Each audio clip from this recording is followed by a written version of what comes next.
Éliminatoire mondial 2014. Éléphants, une attaque de feu, une défense en bois. Les éléphants de Côte d'Ivoire termineront quoi qu'il arrive lors de la 6e journée des éliminatoires du mondial 2014 zone Afrique, deuxième tour, à la tête du groupe C, qu'ils partagent avec le Maroc, la Tanzanie et la Gambie. Autant d'un parcours sans faute ou presque, puisqu'ils ont concédé le nul 2-2 lors de la deuxième journée face au Maroc, les Ivoiriens ont dominé le groupe sans partage. Le Maroc, deuxième 8 points plus 1, est largué avec 5 points de retard. Les éléphants ont fait la différence grâce à une attaque de feu qui, malheureusement, est soutenue par une défense pas très rassurante encore. Ce secteur se trouve être le plus grand chantier que Sabri Lamouchi doit construire avant le troisième tour et les éliminatoires directs.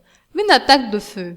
Avec l'absence de Didier Drogba qui n'a pu jouer avec les éléphants depuis la CAN Afrique du Sud 2013, on pensait que leur pouvoir offensif allait s'amoindrir. Que non les artificiers comme Traoré Lassina, Boni Wilfried, Kalou Salomon, Yaou Kwasi Gervais dit Gervino et Yaya Touré ont répondu présent lorsqu'il l'a fallu. En 5 sorties, les Ivoiriens ont frappé 14 fois, ce qui fait une moyenne de près de 3 buts par rencontre. Sur les 3 dernières sorties, post-CAN 2013, ils ont trouvé l'ouverture à 10 reprises. La Gambie et la Tanzanie ont souffert le martyre. Les Gambiens ont encaissé 6 buts, 3 à l'aller et 3 au retour, alors que la Tanzanie est allée chercher le ballon 4 fois dans les filets. Yaya Touré a trouvé la faille 5 fois, Boni 2 fois et Traoré Lassina 2 fois. Ce qui montre bien que l'attaque de la Côte d'Ivoire respire la grande forme. En tout cas, jusqu'ici, aucune équipe n'a résisté à la force de frappe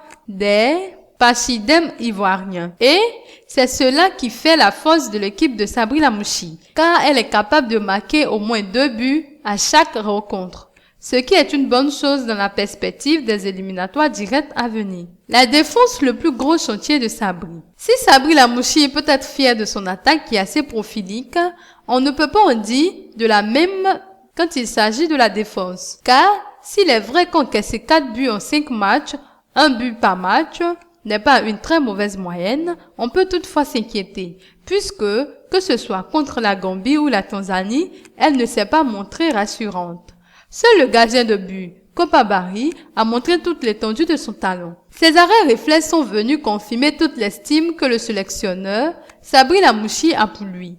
Inutile donc de dire que la défense sera le plus gros chantier du technicien avant les joutes à venir. Il devrait trouver la meilleure combinaison pour équilibrer le secteur médian et la défense afin d'avoir une équipe équilibrée. Cela voudrait peut-être dire que Sabri va revoir son organisation tactique. Il pourrait ainsi passer du 4-3-3 au 4-4-2 pour mettre plus de monde au milieu.